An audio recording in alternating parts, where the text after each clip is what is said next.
अभी का जो मेगा मेडिकल कैंप का जो आयोजन हमारा किया गया है उसका उद्देश्य था कि हॉस्पिटल का हम लोग एनिवर्सरी था इस बार 2025 का एनिवर्सरी। हमारा मिशन है स्वस्थ मिथिला स्वस्थ भारत, जिसमें उद्देश्य होता है कि मिथिला से अपने हर एक परिवार को स्वस्थ बनाना। गुड़गांव से जी, डिपार्टमेंट ऑफ न्यूरोलॉजी। 2 दिवसीय कार्यक्रम है हमारा निःशुल्क जांच शिविर का, जो कि आज और कल 2 दिनों के लिए है, सुबह 9 बजे से शाम को 4 बजे। हमारे पास तो ज़्यादातर पेशेंट हेडेक वाले, माइग्रेन वाले पेशेंट आ रहे हैं, लोअर बैक एक वाले आ रहे हैं, नसों की जो रेडिकुलोपैथी होती है, नसों का दर्द होता है, इस प्रकार के मरीज़ ज़्यादा आ रहे हैं हमारे पास। 2 दिनों में मैक्सिमम पेशेंट देखने का हमारा कोशिश रहेगा। दोस्तों, आप सभी का स्वागत करता हूं मधुबनी हलचल में। तो इस समय हमारी टीम जो मौजूद है मधुबनी शहर के जेम्स फोर्ड हॉस्पिटल में, और आप हमारे पीछे देख सकते हैं यहाँ पर बहुत सारा भीड़ लगा हुआ है।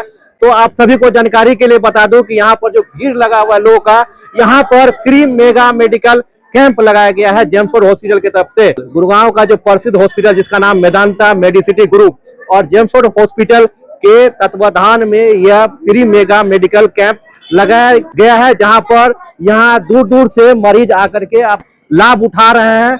यहाँ पर मरीज को जो है मुफ्त में दवाई, मुफ्त में जांच तथा मुफ्त में जो है डॉक्टर एडवाइस दे रहे हैं। तो चलिए, यहाँ पर कुछ पेशेंट है, साथ में डॉक्टर की टीम है, क्या क्या सुविधा क्या क्या कुछ दे रहे हैं जेम्स फोर्ड हॉस्पिटल की तरफ से। कि यह जो मेगा मेडिकल कैंप है 2 दिवसीय है, आज लगाया गया है 20 नवंबर को और कल भी लगाया जाएगा 21 नवंबर को जेम्स फोर्ड हॉस्पिटल, जो कि मधुबनी शहर के संकट मोचन मंदिर के पास है। 2 दिवसीय कार्यक्रम है हमारा निःशुल्क जांच शिविर का, जो कि आज और कल 2 दिनों के लिए है, सुबह 9 बजे से शाम को 4 बजे तक है।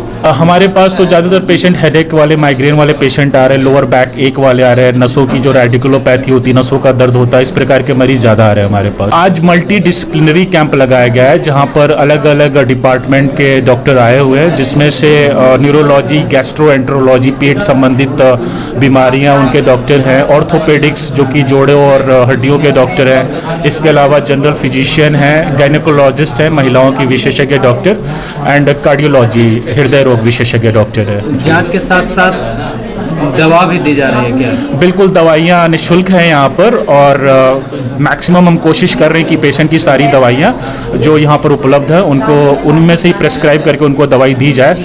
कुछ दवाइयाँ जो एक्सक्लूसिव दवाइयाँ, किसी पेशेंट को कोई सीरियस प्रॉब्लम है जो कि नहीं मिल पा रही है, उसके लिए हम पेशेंट को रिकमेंड करते हैं कि वो बाहर से ले लेंगे। बट हॉस्पिटल प्रबंधन ने जो सोचा था इतने लोग आएंगे, उससे अधिक लोग आए हैं या उतने ही लोग आए हैं? हाँ, काफ़ी अच्छा रिस्पॉन्स दिख रहा है, काफ़ी ज़्यादा मरीज हैं यहाँ पर, और हमारी कोशिश है कि हम मैक्सिमम लोगों की हेल्प कर पाएँ। आज 2 दिनों में मैक्सिमम पेशेंट देखने का हमारा कोशिश रहेगा। कितने डॉक्टर मेदांता से यहाँ आए हैं? मेदांता से तो 2 डॉक्टर हैं, 2 विशेषज्ञ डॉक्टर हैं, और हाँ जी, बाकी कुछ रीजनल डॉक्टर भी हैं यहाँ पर जी।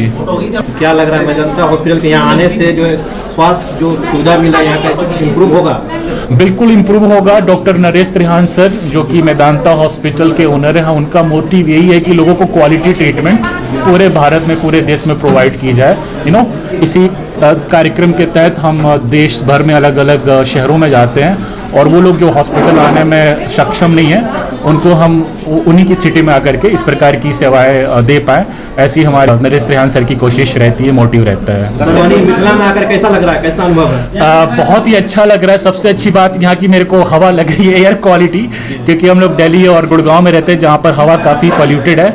यहाँ की हवा काफ़ी क्लीन है, काफ़ी ग्रीनरी है, और सबसे अच्छी बात यहाँ के लोगों का नेचर काफ़ी अच्छा है। डॉक्टर विजय शर्मा जी। तो है, ये फ्री मेडिकल कैंप है और काफ़ी सारा मरीज़ यहाँ पे हैं, और हम सभी मरीजों को हमने मेडिसिन डिपार्टमेंट से हम बताते रुका हुआ, और हमने देखा तो मैक्सिमम पेशेंट डायबिटिक से जूझ रहे हैं और हाइपरटेंशन से जूझ रहे हैं। तो ये जो आज का डे का जो लाइफ स्टाइल है लोगों का, इसमें हम चाहेंगे कि ये थोड़ा सा चेंज किया जाए। लोग फास्ट फूड पर ज़्यादा फोकस कर रहे हैं, जिसकी वजह से परेशानी को झेलना पड़ रहा है। तो बहुत सारे मरीजों को जाँच किया है, मेडिसिन भी अपने यहाँ से प्रोवाइड करा रहे हैं। फ्री मेगा कैंप लगा, इससे पहले 2 साल हो गया, इससे पहले भी 1 साल पहले लगा हुआ था फ्री मेगा कैंप, और ये सेकेंड बार हमारा पास मधुबनी जेम्स फोर्ड हॉस्पिटल में लगने जा रहा है, जो कि सारा डिपार्टमेंट हमारे पास है, जो अवेलेबल अभी है सारा, जैसे मेडिसिन है, कार्डियो है, ऑर्थो है, नीरो है, गस्ट्रो है, पीडिया है, गैनी का ENT है, ये सारा डिपार्टमेंट हमारा है। और ये चल रहा है यहाँ पे डिपार्टमेंट दिया जा रहा है, और सारा डिपार्टमेंट के लोग आ रहे हैं। ये 4 बजे का समय दिया गया है, ठीक है, उसमें भी कंप्लीट हो सकता है, बट क्या है कि 2 दिन का हमने दिया है, आज और कल 20 और 21 तारीख को, अगर जिस पेशेंट का आज नहीं हो पाता है 21 तारीख को वो आ सकते हैं। सबसे पहले आप सबों का हम यहाँ पर मिर्गा मेडिकल कैंप में बहुत बहुत स्वागत करते हैं। आप लोग के बारे में 2 लाइन में कहना चाहूँगा, क्योंकि आप लोग समाज के आईना हैं, दर्पण है, और कुछ भी चीज़ें अच्छी या बुरी जो भी समाज में होती है उन चीज़ों को लोगों के बीच में लाना और अच्छाइयों को बढ़ाने में आप लोगों का सबसे बड़ा अहम रोल होता है।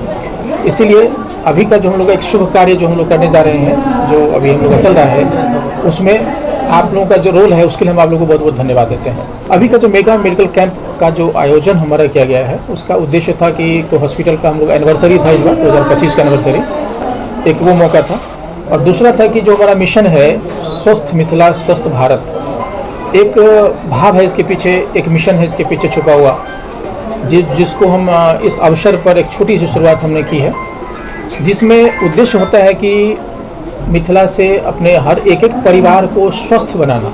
स्वस्थ बनाने का मतलब ये होता है कि कुछ बीमारियों को इलाज कर देने से स्वस्थ नहीं, बल्कि उसमें ऐसा होना चाहिए कि पूर्ण स्वास्थ्य। पूर्ण स्वास्थ्य का मतलब होता है कि जब हम शारीरिक और मानसिक दोनों तरह से स्वस्थ होते हैं तब हम कंप्लीट हेल्थ बोलते हैं उसको। तो कंप्लीट हेल्थ को गेन करने के लिए, प्राप्त करने के लिए, जो लोग, बहुत लोगों को चूँकि जो बीमारियां होती है ऐसे होते हैं कि कुछ में सिम्टोमेटिक होता है, दिक्कत होती है तब लोग आते हैं। कुछ चीज़ें होती हैं जो साइलेंट होता है पता नहीं चलता है और अचानक बहुत बड़ा काम कर देता है। तो इन चीज़ों को हम इस मास स्क्रीनिंग करके, मेरा उद्देश्य है कि जो लोग बीमार ऑलरेडी हैं, उन्हें दिक्कत नहीं है, दिक्कत है तो ऑलरेडी सामने में आ जाता है, लेकिन जो दिक्कत नहीं है फिर भी फिजिकली इल है, तो उन चीज़ों को डिटेक्ट करना और डिटेक्ट करके उसको समय से ठीक कर देना ताकि उसका दुष्परिणाम खराब ना हो।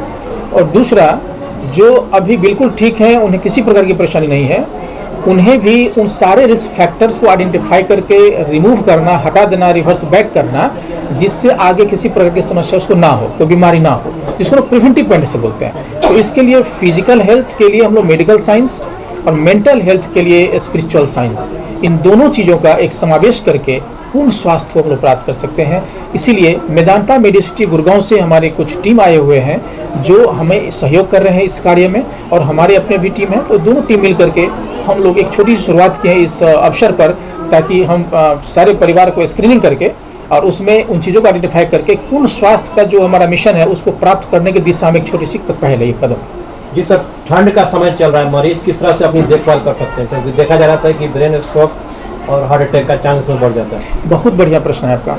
ये स्पेशल मैसेज है मेरा, खास करके अभी समय को लेकर के, जो खास करके 40+ एज ग्रुप के जितने भी लोग हैं हमारे सोसाइटी समाज में, उसमें चूँकि ठंड के कारण क्या होता है कि टेम्परेचर जब डाउन होता है तो हमारे बॉडी का पेरिफेरल वास्कुलर रेसिस्टेंस बढ़ता है।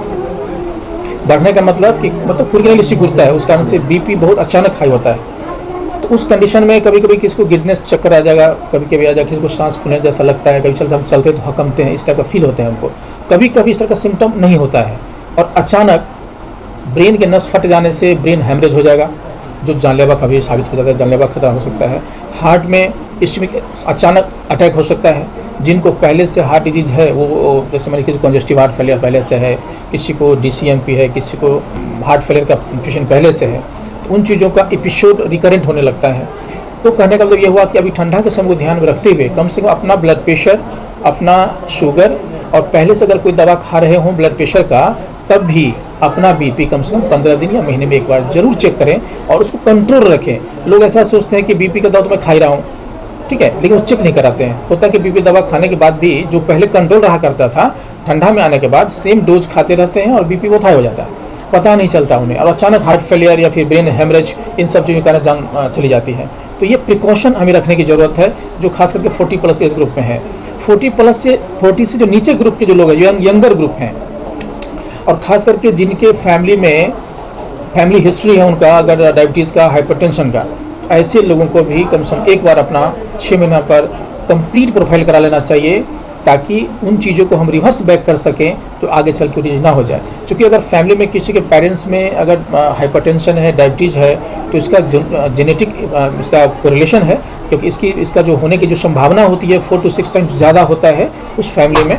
इसीलिए खास करके अगर फैमिली में इस तरह का डिजीज है, खास करके देखिए सबसे गलत क्या है कि अगर हमें अपना बचाव करने के लिए सबसे पहले ब्लड प्रेशर, शुगर और कोलेस्ट्रॉल और अच्छी नींद, ठीक है, नींद, स्लीप, और ओबेसिटी, ये 5 चीज़ें हैं जो मूल मंत्र है। इस पांचों चीज़ों को अगर आप केयर करेंगे तो 99% बीमारी से फ्री रहेंगे। अभी जो पेशेंट आ रहे हैं वो भिन्न भिन्न तरह के हैं, क्योंकि सभी तरह के लोग हैं। कान गला रोग से भी जुड़े बहुत सारे लोग आए हुए हैं समस्या को लेकर के, स्त्री प्रसूति रोग से भी जुड़े बहुत सारी समस्या को लेकर आ रहे हैं। अभी जो हमारी साइड से आ रहे हैं कार्डियोलॉजी में, उसमें देख रहे हैं कि बहुत लोगों का जो बीपी है बहुत हाई है। अभी दिक्कत कुछ नहीं है, बस ऐसे ही चेकअप के लिए आए हैं, लेकिन बीपी इतना हाई बता रहा है, उनका हाई ब्लड प्रेशर है कि उसे अगर हम टाइम से अभी ठीक नहीं करें। एक पेशेंट को हमने अभी देखा है, उनका 220 बटा 120 बीपी था, आप सोच सकते हैं। उनको अभी तक कभी बीपी उन्होंने नहीं चेक कराया था, जस्ट वो ऐसे ही घूमते दिखाने के लिए आए थे कि हम जस्ट जाके दिखा लेते हैं। अब ये संजोग है कि उनको हमने अभी आइडेंटिफाई किया है, हमने अभी उनको मेडिसिन दे दिया है रेस्ट करने के लिए, उनका बीपी धीरे धीरे अभी हम कंट्रोल कर लेंगे। यही एक भूल होती है छोटी सी, कि अगर सिर्फ बीपी को छोटा सी बात, बहुत बड़ी बात नहीं है बीपी को कंट्रोल करके रखना। अगर ये छोटी सी भूल को अगर हम नज़रअंदाज कर देते हैं तो इससे जान लेवा खतरा हो जाता है। ब्रेन हैमरेज का मतलब समझ रहे हैं ना, जान चली जाती है, मृत्यु डेथ हो जाती है। और अगर जान बच भी गई तो पैरालाइज हो जाते हैं, डिसेबल्ड हो जाते हैं। तो इतना खतरनाक चीज़ होता है ये। एक छोटी सी हम अगर अपना परहेज रखें, छोटे सा अपना ध्यान रखें, अपना अवेयरनेस रखें अपने स्वास्थ्य छोटी छोटी चीज़ों के प्रति, तो अपने घर में अपने साथ साथ पूरे परिवार को स्वस्थ रख सकते हैं। ये 4th है, 4था एनिवर्सरी। संदेश इसमें यही है, मैं तो बार बार यही चीज़ें बोलता हूँ कि चूँकि सारी समस्या का समाधान तभी होगा जब आप जागरूक होंगे। आप जब तक जागरूक नहीं होंगे, पानी का पूरा समुद्र बैठा हुआ है, लेकिन जब तक आप वहाँ पीने के लिए नहीं जाएंगे तो प्यास वह कैसे खत्म होगा। तो हम तो प्यास जगाते हैं आपके अंदर कि अपने स्वास्थ्य के प्रति आप जागरूक होइए, क्योंकि जब आप अस्पताल आते हैं तो उस टाइम आते हैं जब तक लेट हो चुका होता है और अपनी कभी कभी जान भी गंवा देते हैं। ठीक है, तो क्या होता है कि हम लोग पैसा के होर में, अपनी धन संपत्ति कमाने के होर में क्या करते हैं ना, अपने स्वास्थ्य को साइड करके चल रहे हैं। ये सोचते हैं कि हमें दिक्कत होगी, हो ही नहीं रहा तो मैं अस्पताल क्यों जाऊँ। इस चक्कर में क्या होता है, अस्पताल तब पहुँचते हैं जब जान खतरे में आ जाता है।